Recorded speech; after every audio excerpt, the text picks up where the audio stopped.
find your way back home.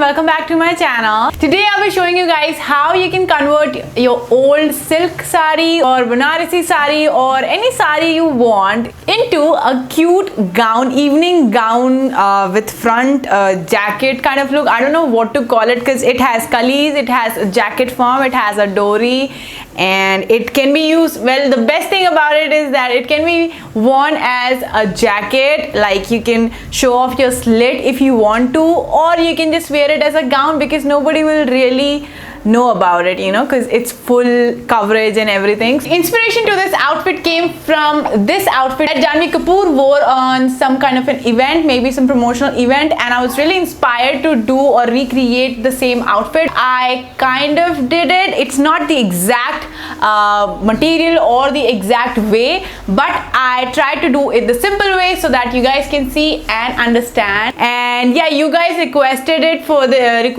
this video, that's why I'm doing it. And I'm planning to do a lot of ethnic wear, especially for the festive season coming. So if you haven't subscribed to my channel yet, make sure that you hit that subscribe button right away and press that notification bell button, because I have a lot of ethnic wear ideas and I'm just gonna do it continuously and make sure to, you know, implement as many ideas as I can in this channel, on this channel, so that you guys can get ready for the festive season, as well as the I'm gonna try and do the Navratri look as well, but that's something I'm gonna just give my best. If I could, I will upload that. So yeah, now without any further ado, let's get started. For this, I'm using the satin silk sari of my mom, and you can use any of them. I'm also using 5 meters of cotton lining of the same color. It's not exactly same, but okay. And to trace the pattern, a t-shirt of my fit. Then I took the lining, folded it in half from its width like this, and placed my folded t-shirt over the folded side like so. I don't need the sleeves or the back neckline, so I'm folding both inside. Now trace the shoulder line, leaving an inch of seam allowance. Then trace the front neckline, armholes and the side seam the same way. Then take your measuring tape and place it over the shoulder of your t-shirt and measure how long you want the top part of this dress to be, and add 1 inch to it for stitching. I'm taking about total of 16 inches. You can do the same or increase or decrease according to you. Then remove the t-shirt and draw a straight line at the bottom. Then open up the fold like so. And now I'm going to extend the neckline. Since it is an overlapping front bodice, we need extra neckline. So I'm taking about 5 inch extra. If you have heavy bust, then you can go till 7 to 8 as well. Now if you want a round neck, then do it like this. But if you want a V neck like mine, then extend it like so. So I'm just going to mark a straight point from the first point down about 4 inches and join that with the neckline in a slant curve. Then finish the front piece with the bottom straight line. And now if you want full shoulders, you can keep them, but I don't want it, so I'll be reducing my shoulder line into half and then joining it with the armhole like so to finish it. Then cut this piece out and then use this to cut one more like this, so that your front is ready. Next, to make the back piece of the bodice, pin the front 2 pieces together, overlapping by 6 to 7 inches approx.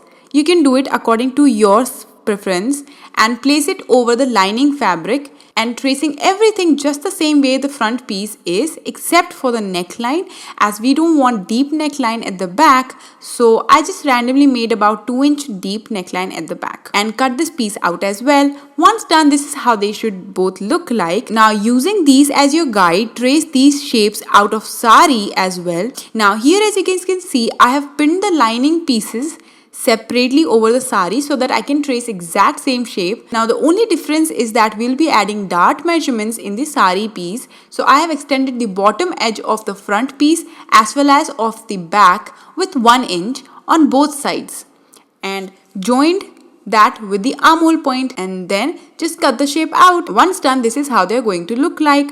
Now to make the darts, it's very simple. Just take one front piece wrong side out first, then keep the measuring tape on the side seam and mark about 6.5 inch on the bottom edge, and then from that point mark about 6 inch straight up and then join those two with a straight line, and then mark half-inch points on both sides of the line and join those points with the top point to create a triangle shape, and that's it. Super simple, right? I'm also going to make armhole dart for the front piece, and for that measure your armhole, then mark a point at its midpoint, and from that point draw a slant line of about 3.5 to 4 inches length, and then mark 0.25 inch on both sides of this line and join those with the top point to make a triangle, and that's it. Now do the same with the other front piece and for the back as well, but for the back you don't have to make the armhole dart. Now to sew the dart, just pinch the middle line like so that the middle line is on top, and then you can simply stitch over the sides of the triangle like so, and once done, this is how they should look like. Now place your inside piece, then the sari piece over it. Its wrong side should be visible to you. Join these two with their neckline and armhole and stitch over it. Now do the same with the front two pieces as well. When it's done and you flip the sari piece like so and bring out the shoulders, then you will see that your neck and armhole are done. Now to make it sturdy and neat, just do a top stitch over it to finish it, and repeat the steps with the front two pieces as well. See, once top stitch, you can see that it looks super neat. Now just keep the back piece right side out and place the front pieces wrong side out like so over it, and pin the shoulder and side seams and then stitch over it to join the three pieces. Once joined, all you need to do is hem the front flaps raw edges by double folding it inside and stitch over it, and that's it. Your top piece is ready. Now to make the bottom part, which is also easy to do, so don't worry, simply measure the bottom edge of your top piece. Now mine came at about 38.8 inches. Now I'm just gonna show you how to get the measurement of the cullies, and it's super duper easy, trust me. Take the waist measurement of your bodice piece. For example, mine is 38.8, right? And then I want about 14 cullies in my bottom part. So I'm gonna add 14 inch for seam allowance to the waist size. So my bodice waist was 38.8, then I added 14 inch, so it becomes 52.8 inch. Now just divide this new waist size, which is 52.8, by number of cullies we took, which is 14. So 15 to 52.8 divided by 14 gives us 3.77. So to round it off, we are going to take it as 3.8. Okay. Now this 3.8 is the shortest width of your cully. Remember it.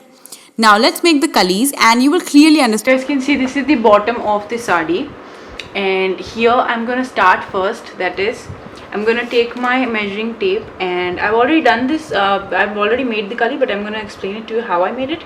So first what I did is, starting from I left this much space, and then I just marked one mark here and then the second at 10 inch, because the bottom of the cullies that we're going to make is 10. And trust me guys, it's not hard at all. If it's really easy, as it can be done very easy in very easy steps. This is this, and I marked these 2 points here and here, and then also at midpoint, that is the half of 5, that is 10. So we have 3 points, 1 to 10 inch length, 1 to 10 inch length, and then the midpoint of this, that is the 5 inch. This length we are gonna go ahead. Bottom, you just have to keep this measuring tape in the center and then keep it straight till you reach the top. Straight line, and so we have a mark here just to know where the center of the top and the bottom is going to be. See, we had the measurement of 3.8, so I'm gonna just mark 3.8, keeping this one as middle. So our measurement was 3.8, which is this. I'm just gonna hold it like this and fold it at 3.8 so that we can get the midpoint. When you open it up, you will see that the midpoint is 1.9.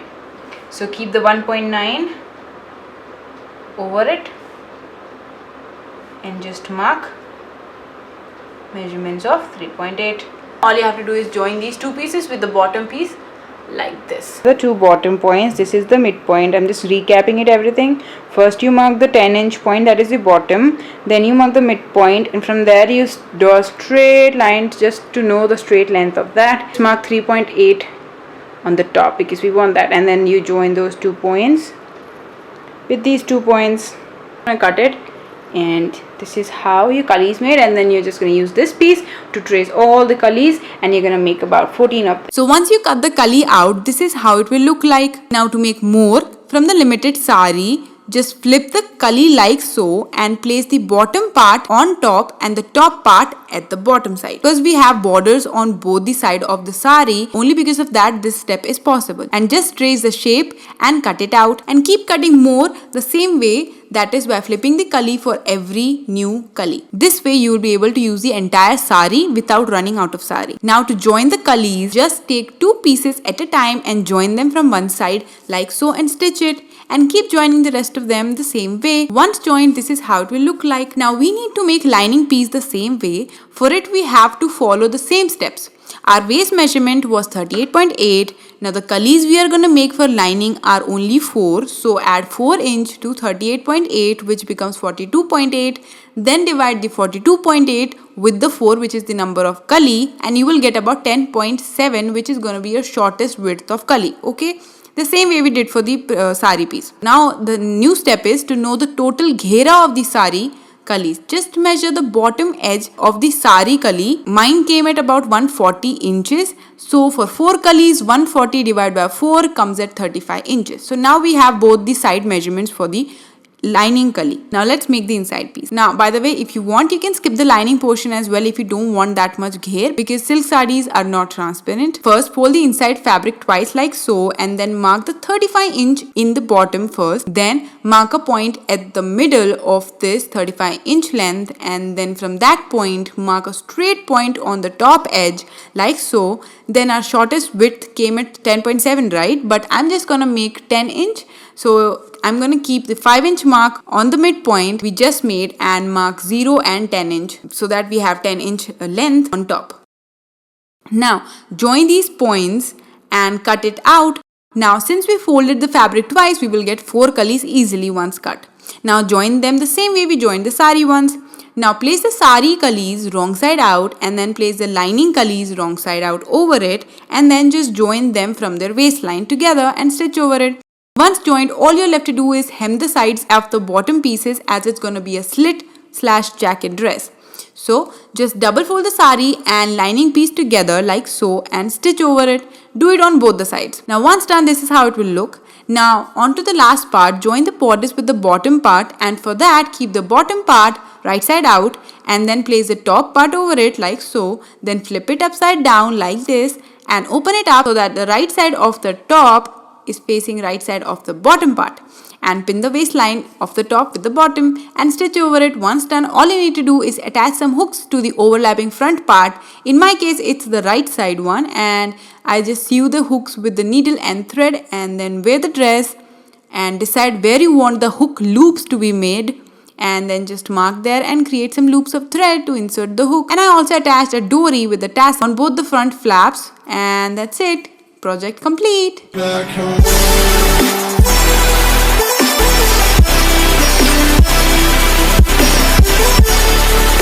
So that was it for today's tutorial, guys. I hope you liked it. If you did, please don't forget to hit that like button, share with your friends so that they can also watch this and learn how to make their own beautiful evening gown with their old saris. Make sure that you hit that subscribe button if you haven't done it yet, and press that notification bell button as well so that you guys get notified as soon as I upload a new video. If you recreate any of my DIYs, make sure that you share it with me using a hashtag DIY with Ramya, be it on Instagram or my Facebook. You can share it with me on both these platforms, and I would love to see it. I would love to feature you guys over there. So today's feature goes out to Savit, Shali and Ishika. Thank you so much guys for your lovely comments. I really appreciate all the love you guys give to me. That really makes my day and keeps me going. If you also want to get featured in my next DIY video, all you have to do is subscribe to my channel, press that notification bell button, and comment down below if you're gonna try this or not, if you liked it or not, or whatever you want to comment down below. Just comment down below and add an hashtag notification squad so that I can feature you guys. If you want to watch this tutorial in Hindi, all you have to do is click on that description box below and you will see the link to my Hindi channel over there, and there you can watch this video in Hindi. It's called as a DIY Girl Hindi. If you want to watch some beauty and lifestyle videos, make sure that you check out my beauty channel that is with the name Ramya Vasudev, and its link will also be in the description box below. That's it for today's video, guys. I'll see you in the next video. Bye.